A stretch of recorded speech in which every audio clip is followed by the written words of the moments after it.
Gracias a todos, la verdad, gracias por la invitación al comité organizador. Bueno, como me presentaron, me llamo Cirly Álvarez, soy enfermera en control de infecciones y el tema que me ha convocado en el día de hoy es hablar el rol de la enfermera en control de infecciones asociadas a lo que es asistencia ventilatoria mecánica.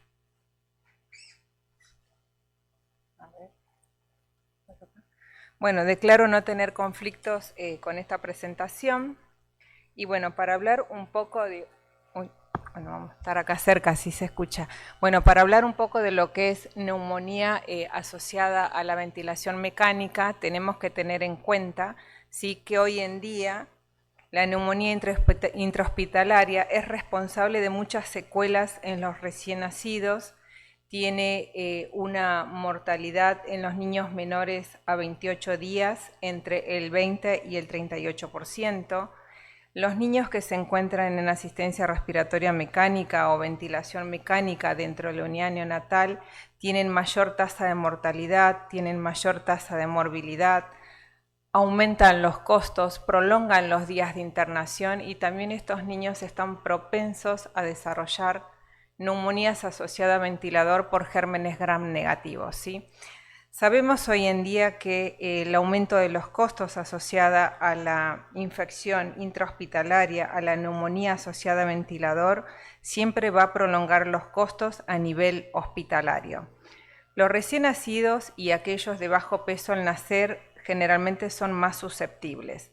Acá yo les voy a mostrar un poquito de lo que es la estadística, por ejemplo, acá en Perú, que dice que la tasa global de neumonía asociada a ventilador en la unidad neonatal rondaba entre 3.75 a 2.47 por 1000 días de factores de riesgo. Esto significa por 1000 días de uso del dispositivo.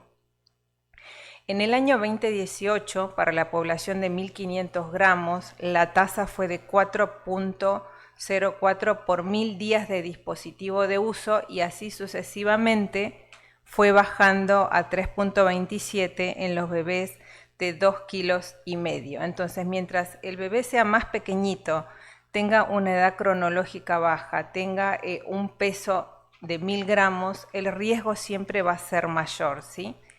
En el año 2022, la neumonía global asociada a ventilación mecánica representó entre 3 a 0.66 por 1000 días de factores de riesgo y en el 2023, como ustedes pueden ver, bajó esa tasa de neumonía. Entonces uno podría decir que se están implementando buenas medidas asociadas a prevenir la neumonía asociada a ventilador en los niños en las unidades neonatales. Entonces, si nos empezamos a ver que empezamos con una tasa alta y bajamos a una tasa de 1 por 1000 más o menos, significa que los procesos que uno implementa están siendo controlados. Hoy en día los gérmenes prevalentes que causan estas infecciones, generalmente la evidencia dice que son bacilos gram negativos. Los bacilos gram negativos son gérmenes intrahospitalarios, ¿sí? Entonces, bueno, es raro ver una unidad neonatal con gérmenes multiresistentes, pero no estamos alejados de tenerlos, como la Klebsiella productora de carbapenemasa, o el Acinetobacter, o la Pseudomonas, o la Escherichia coli, o el Enterobacter. Entonces, cuando aparecen estos microorganismos en las unidades neonatales, es un signo de alerta. ¿Por qué? Porque la enfermera va a tener mayor carga laboral, ese paciente va a continuar mayor tiempo internado, tiene una alta tasa de mortalidad, tiene la administración de antibióticos que hoy en día estamos con un poco de espectro, ¿sí? Entonces, bueno, hay una campaña mundial para el uso de los antimicrobianos. Pero bueno, todo eso uno tiene que tener en cuenta y sobre todas las cosas que la familia pertenece dentro de la unidad neonatal, se encuentra y el estrés de esos padres, la angustia por no saber si ese bebé se va a recuperar o no. Pero bueno, en términos generales, los bacilos gram negativos generalmente llegan a la unidad a través ¿de qué? De vehículos comunes. ¿Qué se les ocurre a ustedes que puede ser? Uno pueden ser las manos y otro elementos contaminados que nosotros podemos llevar a esos bebés, ¿verdad? Entonces uno va a tener que desarrollar planes de acciones. Estas acciones hoy en día, uno cuando lee la evidencia científica podemos leer bundle, checklist, procesos de mejora, ¿sí? Pero cada plan que uno implemente va a tener que estar asociado a su hospital, asociado a su servicio, porque uno puede copiar el mejor programa, no sé, desde el Instituto de Efectividad Clínica Sanitaria, podemos decir, bueno, copiamos esto y lo adaptamos, todos los planes son adaptables. Entonces uno tiene que adaptar un plan que tiene muy buenos resultados, implementarlo en su hospital, implementarlo en las unidades neonatales. Entonces uno cuando evalúa, si nos acordamos al principio, vemos que empezamos con una tasa de 4 por 1000, a llegar a una tasa de 1 por 1000, realmente están mejorando los procesos de las unidades neonatales. Y también uno está documentando más esta información. Si ustedes no la documentan o no la difunden, uno no puede leer cuánto es la tasa, digamos, que uno tiene dentro del país, por ejemplo, en Perú. El trabajo en equipo es muy fundamental para poder desarrollar planes, ¿sí?, de controles o planes de proceso de mejora continua en los servicios de las unidades neonatales o dentro de los hospitales. ¿Qué es lo que vamos a necesitar? Contar con un infectólogo, un médico infectólogo, un médico epidemiólogo que pueda manejar todo lo que es el manejo racional de antibióticos. Contar con un microbiólogo es la pata fundamental para que nosotros podamos saber el microorganismo prevalente, el microorganismo causante, los gérmenes que tenemos en nuestro servicio y cuáles son los gérmenes que nos causan las infecciones intrahospitalarias. Contar con una enfermera en control de infecciones o con una enfermera epidemióloga o con una enfermera de seguridad del paciente que lleve adelante los programas de control de infecciones. Esto implica tener un programa dentro de la unidad neonatal y a su vez un programa de vigilancia. Nosotros podemos decir que nuestra tasa global de neumonía asociada a ventilador en una población de la unidad neonatal ronda en 4 por 1000. Está bueno, pero si nosotros estratificamos la muestra y podemos decir que la tasa de neumonía asociada a ventilador en la población de 1000 gramos es una cosa, entonces yo voy a saber con qué tipo de población voy a trabajar o a qué tipo de paciente le voy a implementar, no mejor, sino evaluar mejor directamente los procesos y dónde están las fallas. Podemos poner todo en la misma bolsa o podemos englobar en relación al peso de 1000 gramos, 2500 gramos, de 1500 a 2000. ¿Sí? Entonces voy estratificando mi muestra y voy a poder saber qué tipo de población de pacientes es la que desarrolla neumonía asociada a ventilador. Contar con el farmacéutico también es muy importante por el hecho de que ellos llevan adelante los controles de los antimicrobianos. Entonces, bueno, hoy hay una bajada de línea en evaluar y controlar los medicamentos que van a ingresar a la unidad neonatal y qué microorganismos tenemos. Y además está decir que tenemos que trabajar con los jefes de los servicios, ya sea el jefe médico o el jefe de enfermería, que tiene que estar al tanto de todas las actividades que realiza control de infecciones y sobre todas las cosas trabajar en los diferentes planes. Hoy en día uno tiene que contar con un programa de control de infecciones, como les comenté, donde vamos a tener que llevar el protocolo de vigilancia, ¿sí?, de los sectores de mayor riesgo y en este caso medidas de prevención de control de infecciones asociadas a la ventilación mecánica o ARM. El trabajo en equipo colaborativo con el servicio de bacteriología, con los farmacéuticos y con los diferentes jefes, y también sobre todas las cosas trabajar en lo que es educación y capacitación, capacitaciones en servicio, online, programadas, ¿sí? Trabajar mucho en lo que es el debriefing y el briefing, ¿sí?, para todo el personal de la salud y sumarle un escalón superior como los programas de training the train. Estrategias multimodales, uno puede empezar a trabajar sabiendo cuál es nuestra tasa y a dónde queremos llegar. Ahí vamos a implementar los bundles, como todos lo saben, o ¿conocen los bundles? ¿Sí? Bueno, los bundles es digamos, unos paquetes que surgen en el año 2006 por el IGI, donde Pronovoz los pone en auge y todos empezamos a trabajar con estas medidas. Higiene de manos, ¿sí? Debemos contar con una buena adecuada higiene de manos, con evaluación de las tasas de higiene de mano, trabajar con insumos estériles o desinfectados, ver si uno va a intubar oralmente o le va a poner ventilación no invasiva, trabajar en cuanto a la humidificación activa, manejo de secreciones respiratorias, la posición del paciente, la higiene bucal y por supuesto medir las adherencias de estas medidas. Trabajar con una lista de verificación sería lo ideal, entonces lo que uno va a hacer es, en la vigilancia diaria, la enfermera en control de infecciones evalúa el cumplimiento del bundle. Esto significa que yo tengo una planilla con 3-4 puntos específicos que evalúo la higiene bucal de recién nacido, que evalúo, no sé, el sistema de humidificación, que la temperatura esté adecuada, que la carcasa tenga agua, que el sistema de fijación del tubito, la posición del paciente, si tiene aspiración abierta, aspiración cerrada. Evaluamos todo el entorno. Entonces eso va tildando y después dice si ese indicador se cumple adecuadamente o no y qué parte del proceso tenemos que ir mejorando.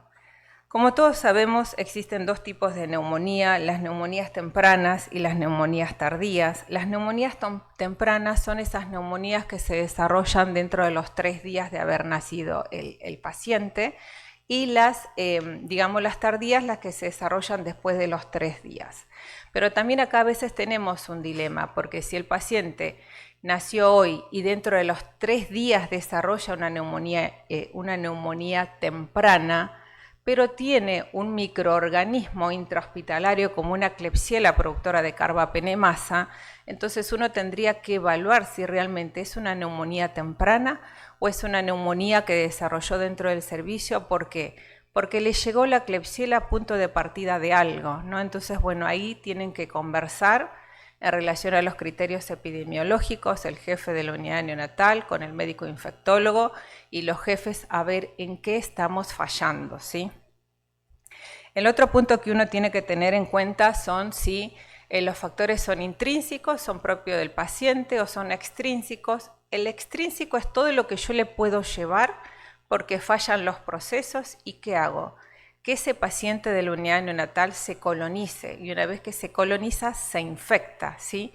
Entonces, una vez que ese paciente esté infectado, el alta va a ser más tardía, va a aumentar, digamos, la tasa de mortalidad, la probabilidad de que tenga una mortalidad elevada, la morbimortalidad, ¿sí? Entonces, bueno, todo eso tenemos que tener en cuenta. Los métodos de diagnóstico también es importante, que cuando uno le tome la muestra llegue en tiempo y forma al laboratorio, que llegue con el buen registro y que sobre todas las cosas, si es una muestra escasa, avisemos al bacteriólogo para que tenga en cuenta si la muestra se le tomó a un bebé de 1500 gramos y no a un bebé de 200, o sea, de 2,5 kilos. Entonces, es muy importante esto, la transmisión de la información al personal que va a evaluar esa muestra, ¿sí? Trabajar en las estrategias de prevención de neumonía es la base fundamental. La higiene de mano es la medida eficaz, es la medida más barata, es la medida que tienen que realizar todos los profesionales de la salud, incluida la familia. Uno, para ingresar a la unidad neonatal, ¿con qué productos se lavan ustedes las manos? Bien, hoy en día las últimas recomendaciones de hace bastante tiempo dice que cuando usted ingresa a la unidad neonatal necesita lavarse las manos con agua y jabón común, una solución, o sea, un lavado de manos social. Dejar la clorexidina para realizar procedimientos invasivos. ¿Por qué? Porque la clorexidina tiene un efecto residual de hasta 96 horas y si yo me lavo frecuentemente las manos, me voy a lastimar las manos, no tengo emolientes y esto ¿qué hace? Que la enfermera se adhiera menor a la técnica de higiene de manos por tener las manos lesionadas. Así que bueno, lo importante de esto es que ustedes se laven las manos en el punto de atención, o sea, al lado del incubador, al lado de la servocuna, con productos a base de alcohol, que tiene que ser al 70%, clorexina al 2% en solución hidroalcohólica, pero siempre y cuando ustedes no utilicen guantes con talco, porque si ustedes utilizan guantes con talco van a necesitar lavarse las manos con agua y jabón y secarse con una toalla de papel, ¿sí? Pero bueno, lo importante es de eso. Y generalmente, digamos, la clorexidina es fácil de contaminarse, entonces se contamina rápido. Si yo uso clorexina contaminada y después voy a trabajar con ese paciente, seguramente nosotros estamos transmitiendo los microorganismos a ese paciente. Solamente para tener en cuenta. Las estrategias de prevención también continuar, bueno, mantener una técnica aséptica durante la manipulación del ventilador y el circuito durante la intubación. Un punto muy claro con esto por ahí es, uno tiene que tener en el momento de la intubación, vamos a tener la rama del laringo, el laringo. Ustedes, el laringo, ¿en qué elemento lo tienen colocado? ¿Cómo lo guardan? Digan, sin miedo. A veces una bolsita, a veces una cajita, tiene una gomita espuma, lo sacamos y los utilizamos, ¿verdad?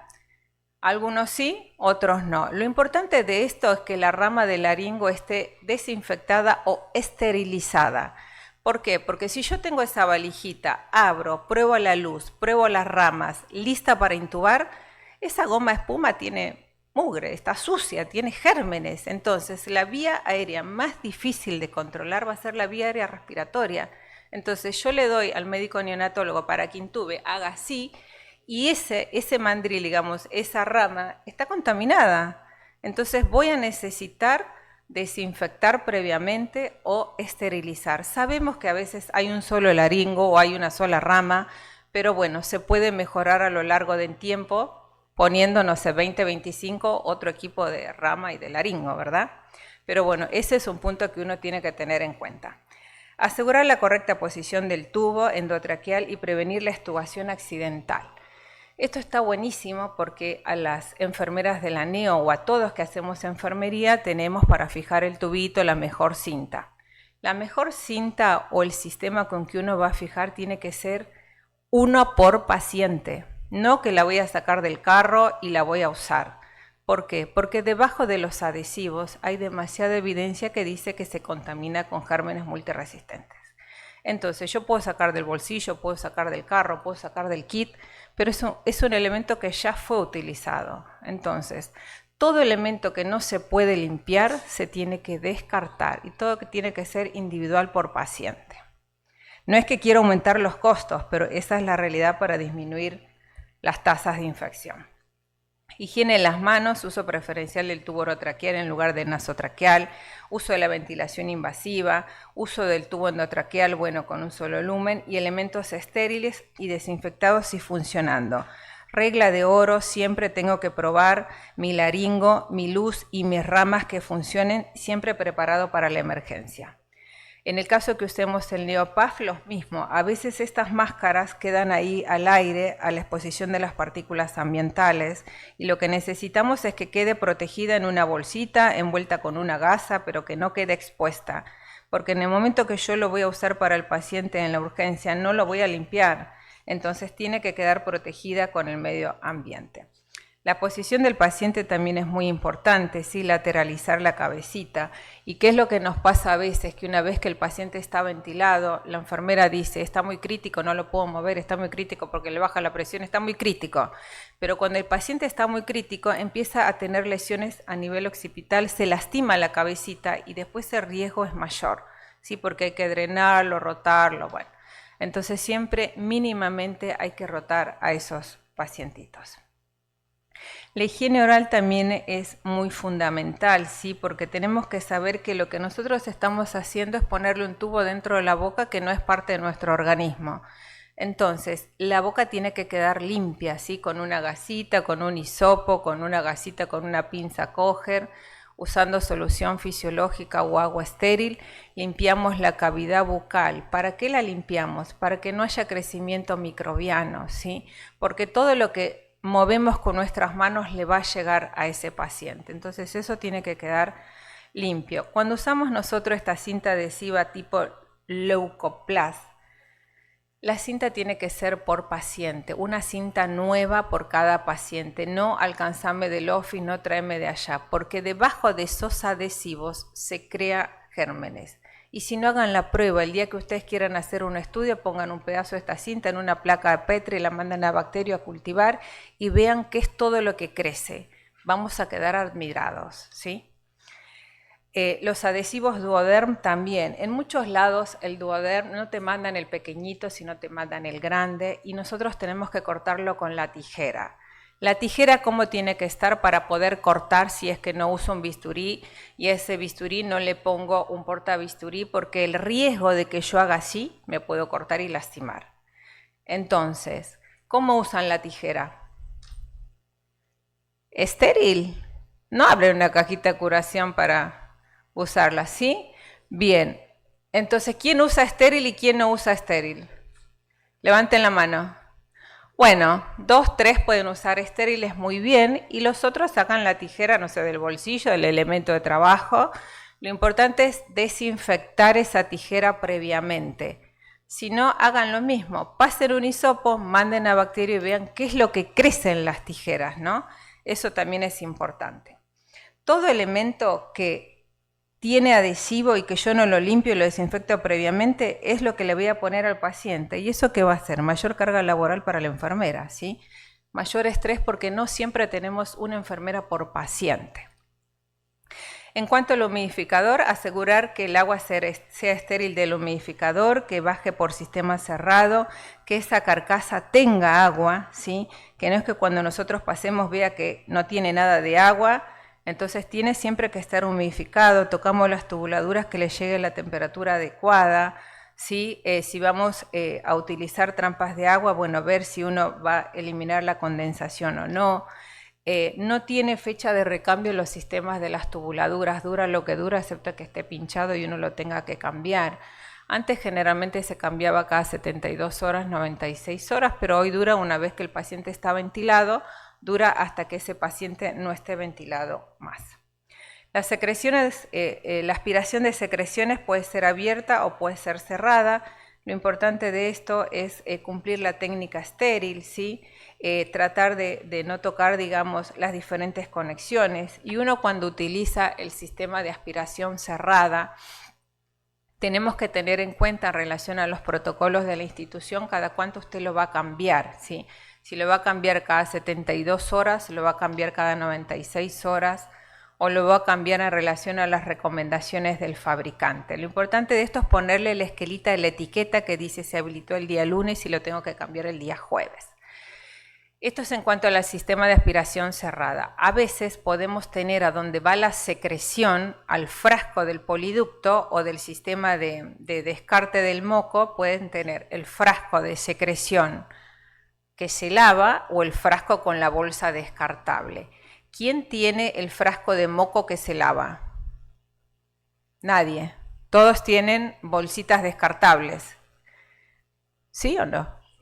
Bueno, bien, entonces eso sería lo ideal, pero en muchos hospitales existe el frasco ese donde yo aspiro con el sistema cerrado, va al frasco de la pared y el moco queda ahí. Entonces, si uno dispone de eso, se tendría que sacar, lavar, desinfectar y poner un nuevo frasco, si no directamente la bolsa. Pero esa tubuladura que lleva a ese frasco, ¿cada cuánto la cambian? ¿Diario? Bueno, diario estaría bueno, pero va a tener un alto costo. Tendría que cambiarse cuando esté sucio. A ver, podemos poner 72 horas, 96 horas, se cambia el sistema de moco. Pero si uno dice, voy a usar 2 metros todos los días esa tubuladura, con que sea limpia, alcanza y sobra. ¿Sí? No hace falta que sea estéril. Bueno, valorar diariamente la necesidad de ese paciente del RM, bueno, realizar los cambios posturales, usar guantes en relación a la necesidad y si uno va a utilizar esta solución fisiológica para lavar la boca o instilar, tendría que ser solución fisiológica al 0,9 sin conservantes en ampollita de plástico, ¿sí? No de vidrio. En cuanto a la aspiración de las secreciones, es un poquito más de lo que dijimos, ¿sí? En cuanto a la analgesia y sedación, la necesidad de una sedación sistemática a veces es cuestionable. A veces nosotros le decimos al doc, mire, sabe que parece que tiene dolor y el neonatólogo me dice, no, no tiene dolor. Bueno, ok, entonces nos damos la media vuelta y seguimos. En cuanto a la desinfección del medio ambiente, esto también es muy importante, ¿sí? La limpieza y desinfección de la unidad del paciente se tiene que hacer una vez por turno, ¿sí? En ambos turnos, mañana y tarde. A la noche generalmente los pacientes descansan, pero por un personal que no sea la enfermera la que limpie y desinfecte todos los elementos, sino tiene que ser otro profesional que colabore en el servicio, donde tiene que limpiar la incubadora, la servocuna, la cuna, el monitor, el respirador, la bomba de infusión, la mesita, tiene que limpiar todo. Y si el personal de limpieza tiene miedo de tocar los botones de respirador, le puede pedir colaboración a la enfermera, al médico o al kinesiólogo para que le ponga el stop, para que en el momento que limpie los botones no mueva ningún parámetro. Entonces uno tiene que educar al personal para que limpie todos estos elementos. ¿Por qué? porque yo toco y no me lavé las manos, o toqué con el guante la bomba de infusión, el ojito voy, la incubadora, toqué respirador, toqué, y ahí queda el microorganismo. Cuando ustedes tienen un brote y pasan un hisopo por esas botoneras, nosotros hemos encontrado la Klebsiella ahí matándose de risa. Entonces, bueno, sabemos que hoy en todos esos botoncitos quedan los microorganismos Klebsiella, Cineto, Enterobacter, Escherichia coli. Todo lo que llevan las manos queda ahí, porque no fueron volando, no son gérmenes que se transmiten por vía aérea, ¿sí? Todos los elementos tienen que tener limpio y desinfectado y contar con una trazabilidad también, tener un libro de registro de los elementos que se van a limpiar. En este caso, si uno cambia la incubadora de transporte que tiene humedad, hay que llevar un registro adecuado. En algunos lados hacen hisopados a la incubadora, no hay mucha evidencia sobre este proceso, pero bueno, se sigue haciendo. En cuanto a los respiradores, limpiar y desinfectar frecuentemente una vez por turno toda la superficie, ¿sí? Con paños exclusivos. Lo mismo los circuitos de los respiradores, no cambiar frecuentemente. Use circuitos nuevos cuando se encuentran muy sucios, o si el sistema está pinchado en alguna parte de la conexión, bueno, ahí sí se tendría que recambiar. Y no hay recomendaciones para la colocación de trampas de agua. Uno viene en circuitos con trampas de agua y otros circuitos sin trampas de agua. Lo importante de esto es no abrir el circuito frecuentemente.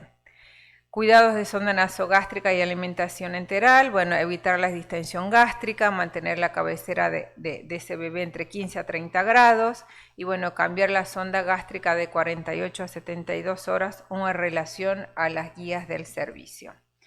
En cuanto a la esterilización y desinfección de insumos médicos, circuitos de ventilación es limpio, no hace falta que sean estériles. Laringoicopio y ramas deben ser estériles o pasar un proceso de desinfección. Máscaras y resucitadores, se sugiere que sea un resucitador por cada unidad de paciente. Estos tienen que estar estériles, ¿sí? Entonces uno tiene hoy dos insumos, la bolsa resucitadora reutilizable y la descartable. ¿Ustedes qué tienen? ¿Reutilizable o descartable? Todas son reutilizables. Buenísimo, felicidades, porque en Argentina hay muchas descartables que no se pueden lavar, le queda el moco ahí, bueno, se la lava igual. Pero lo ideal sería que sea reutilizable y que esté procesada y que yo pruebe la máscara antes. Sí, siempre tengo que estar preparada para la emergencia. Entonces, esterilización viene procesada, pruebo la máscara, algunas sí se insuflan, que no esté pinchada y la vuelvo a cerrar.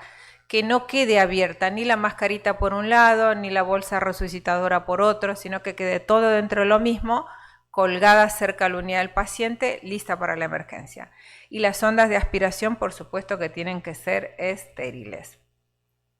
Cuando hablamos de la precaución de aislamiento dentro de la unidad neonatal, es informar a los padres, a los abuelos, al tutor legal, las diferentes medidas de precaución que se van a implementar, adecuar a cada unidad neonatal y eventualmente cortizar a los recién nacidos en el caso que tengamos un brote, implementar medidas de precaución ante enfermedades de transmisión respiratoria como virus de influenza o adenovirus, ¿sí? Si estos se complican con las neumonías asociadas a ventilador.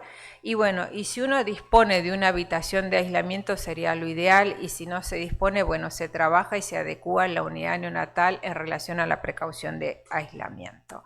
La capacitación del personal, ya como para ir finalizando, es fundamental, ¿sí? Educar, evaluar las competencias y la adherencia del personal a las medidas de control de infecciones, en este caso la asistencia respiratoria mecánica, según el nivel de responsabilidad del personal de la salud.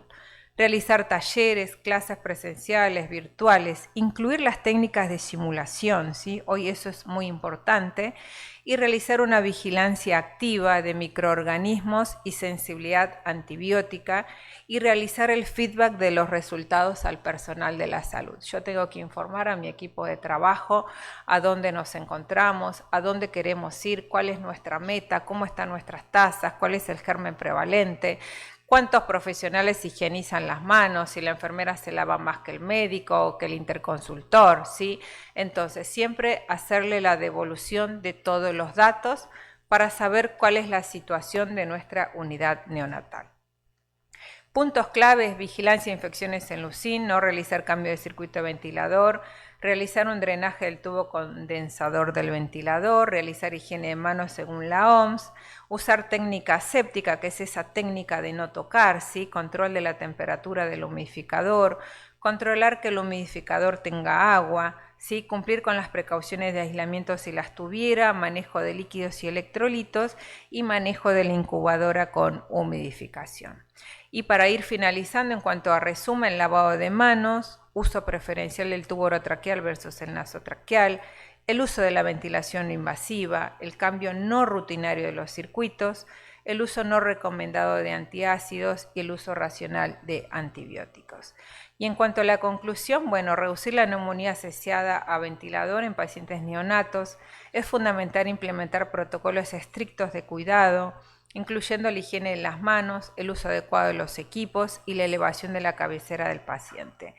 Realizar capacitación continua y programada y en servicio, evaluación de los bundles y de los checklists, para identificar y tratar tempranamente cualquier signo de infección en estos pacientes y fomentar una cultura de prevención y cuidado integral. Esto va a contribuir significativamente a disminuir la incidencia de esta complicación en estos neonatos. Así que esta es la evidencia que utilicé para la presentación del día de hoy. Muchísimas gracias.